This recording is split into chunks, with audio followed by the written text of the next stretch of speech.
Across America, what we can now see is that certain groups are disproportionately affected.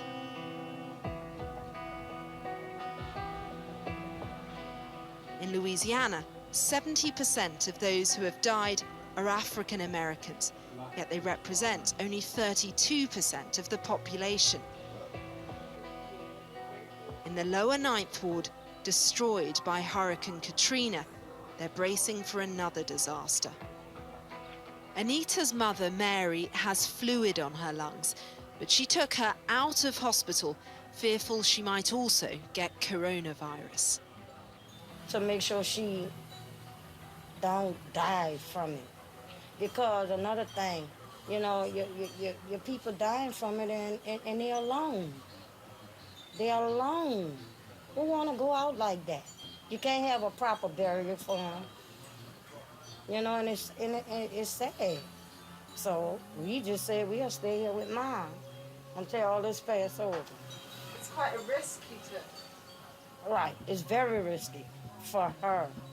And for us just as well, because it's a monster. We can't even see it, but we know it's here. So basically that's how we've been doing, keep the house bleached, clean, everything, so we can have more time with my mom. She's 75 years old. How scared are you for your mum? Well, I'm scared to death. Like, she come out and catch a little fresh air, but I let her catch a little fresh air because she still have to live. She can't stand there day in, day out, day in, day out. Come catch a little fresh air, and then we go back in. Black people are more likely to suffer comorbidities, two diseases like obesity and diabetes. They also work in riskier front-facing service jobs. Those factors have played a huge role in this pandemic. It's the perfect storm of problems here. Poverty, poor access to healthcare, and poor health. When you speak to people, they'll also tell you that this is a place of big families who live close together and love to hug. That has been a hard thing to shake.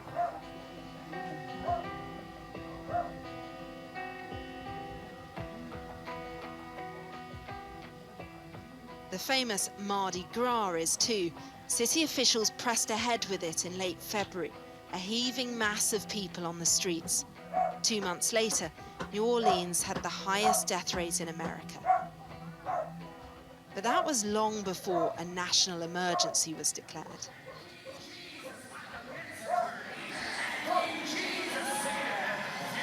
This is long after, an Easter Sunday service in Baton Rouge.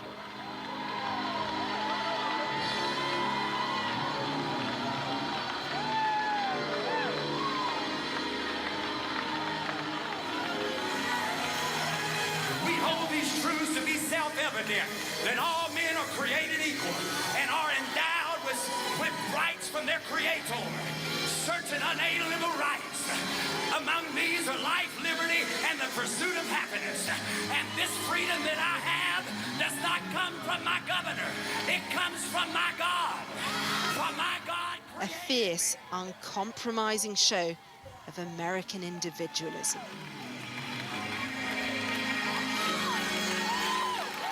This morning we had 1,425 people in attendance.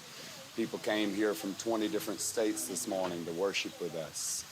The reason being is people have deep convictions about going to church, especially on Easter Sunday. Easter Sunday is the greatest Christian holiday of the year because we celebrate our resurrected Savior.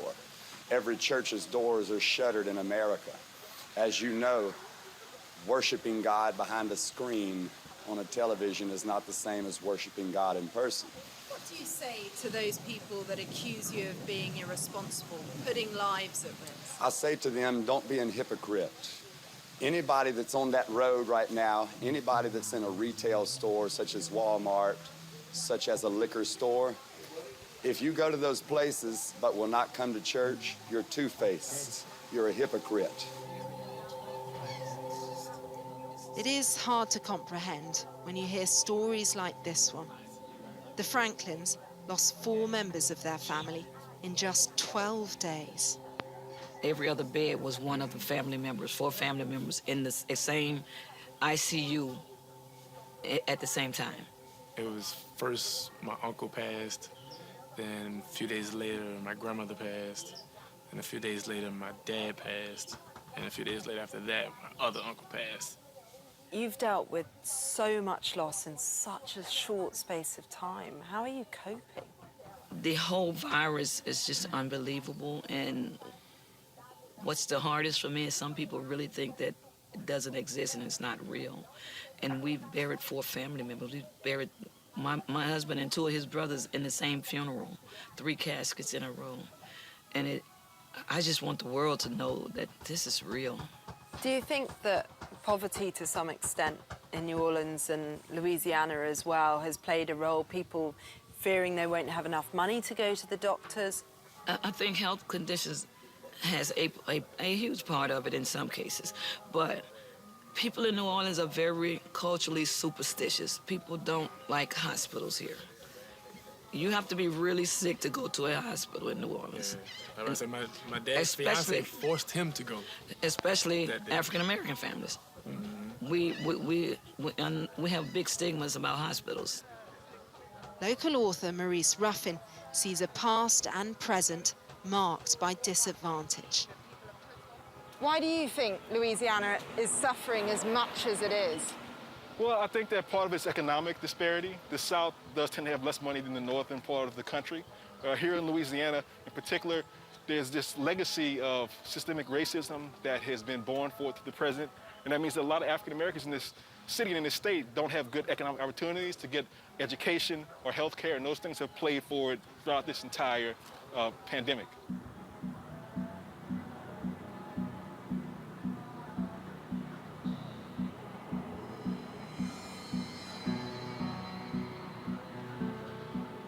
The homeless in the city have lost their shelters and soup kitchens. Some only just lost their homes after losing their jobs. Now they stand 6 feet apart, hoping to get food. And that hunger, that insecurity, is everywhere. Just look at this. San Diego and a seemingly endless line of cars wait for a meal. With more than 22 million unemployed, the desperation dwarfs anything in recent history.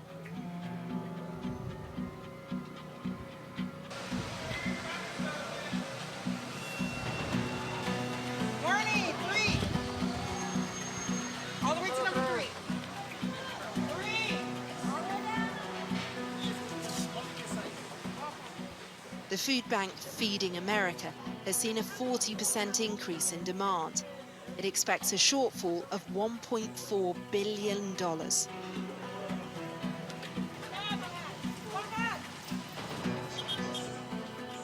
The government has tried to ease the financial pain, sending $1,200 checks to Americans as part of an historic stimulus package. Early evidence suggests most of it is being spent on food. There will likely be a tale of 2 pandemics in America that emerges in the next few months. One about those who were scared, disrupted, but thanks to luck and advantage, they will survive, physically, emotionally, financially. There are the others, though, who will be left with deep scars. This crisis will change the course of their lives.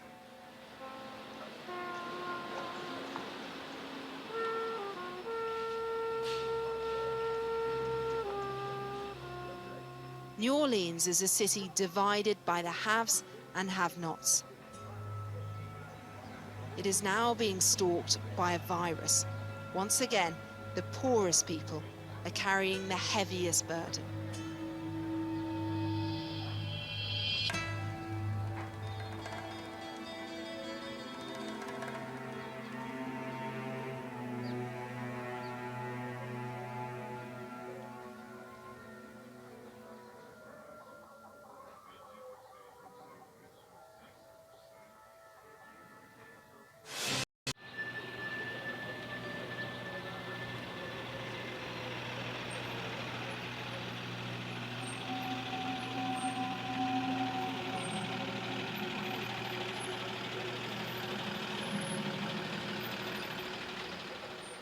Unlike some countries, America has no experience of such a testing public health emergency.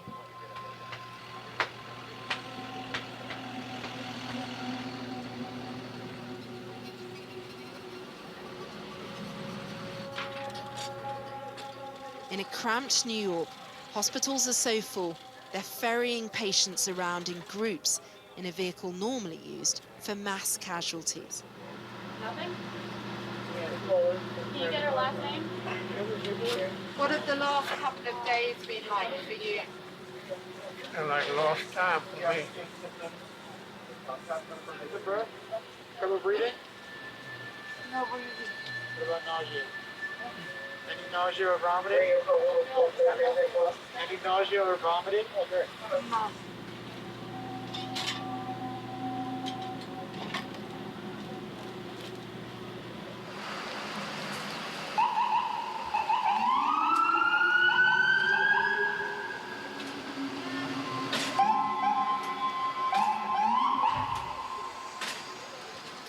The United States is a global leader in science, technology, and medicine, but it wasn't prepared for a pandemic.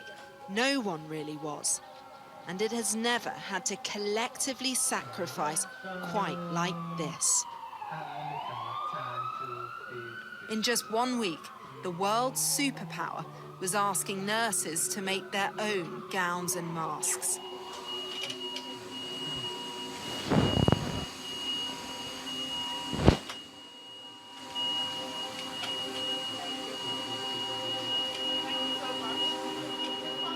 Inside St. Joseph's Medical Center in Yonkers, they're still processing it. I always trusted our government to be able to provide the stuff we need. I'm sorry, you know? And then when you hear the difference in the government and people speaking for the government, it doesn't make sense. We need nursing staff, we need physicians, we need PPEs.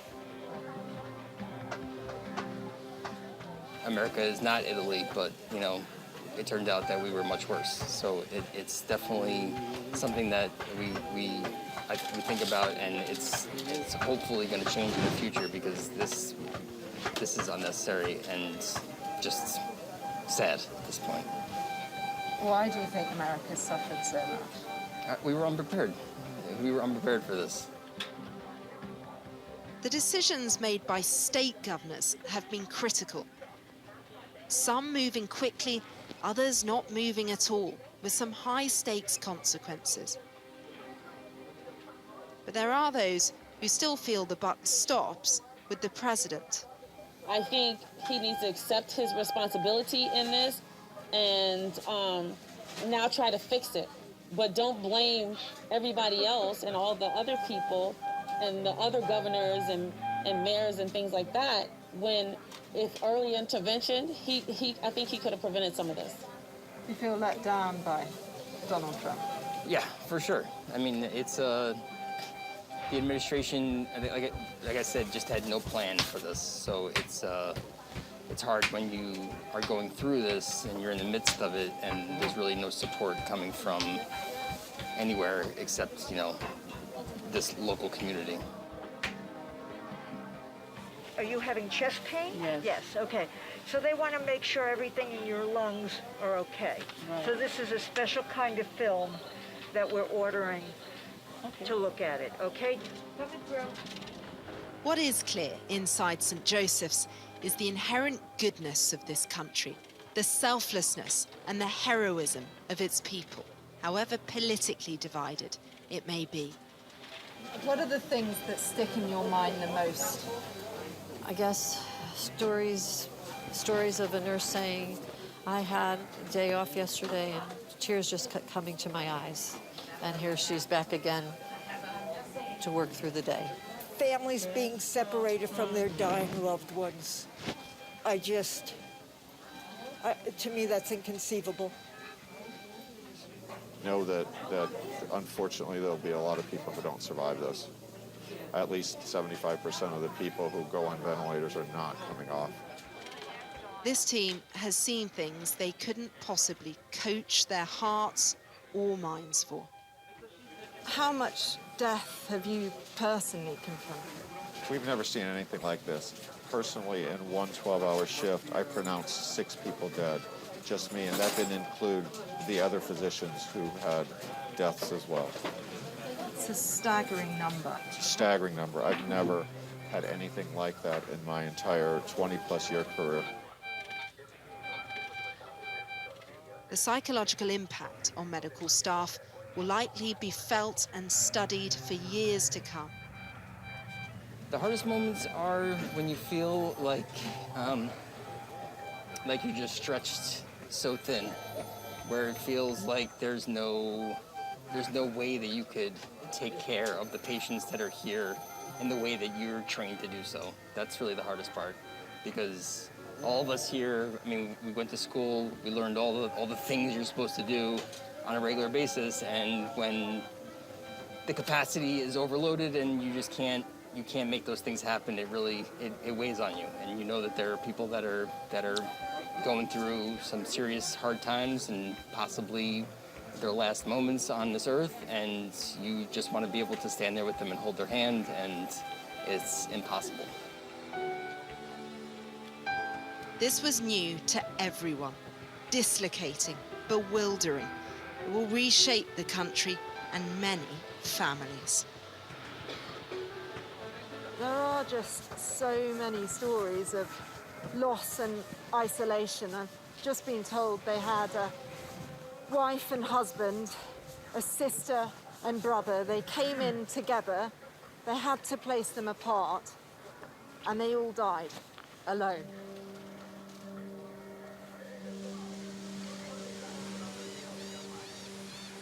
And yet, some states are already starting to reopen.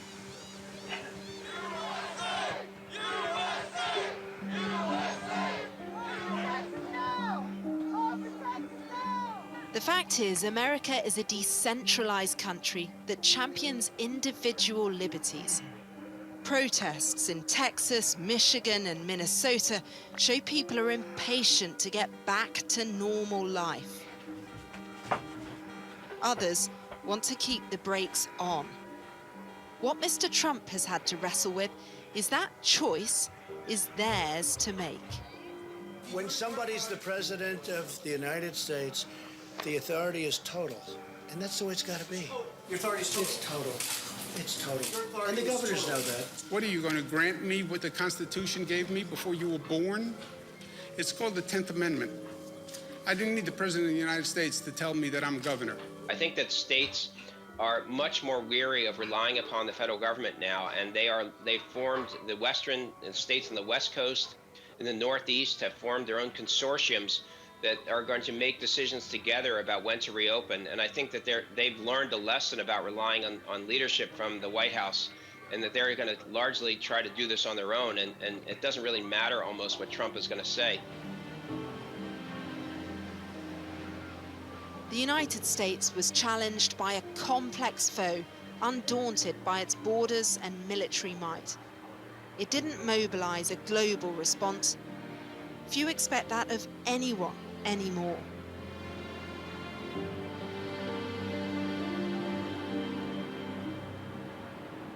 No amount of money or power protected America. Like so many other nations, it was flat-footed. What does seem distinct here, though, are the extremes of the spread, inequity, and politics.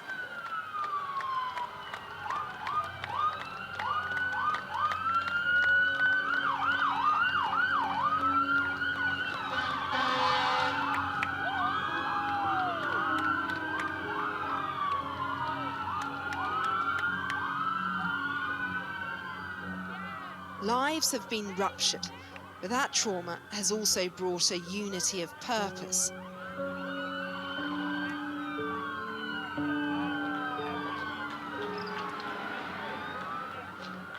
We've seen an abundance of courage, kindness, and compassion.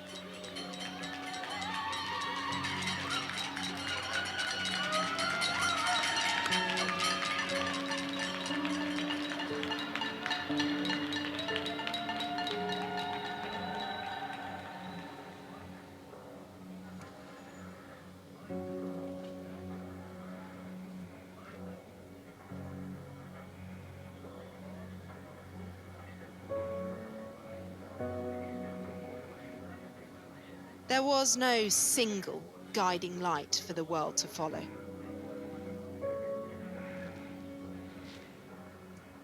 Drastic, draconian action isn't easy in any democracy.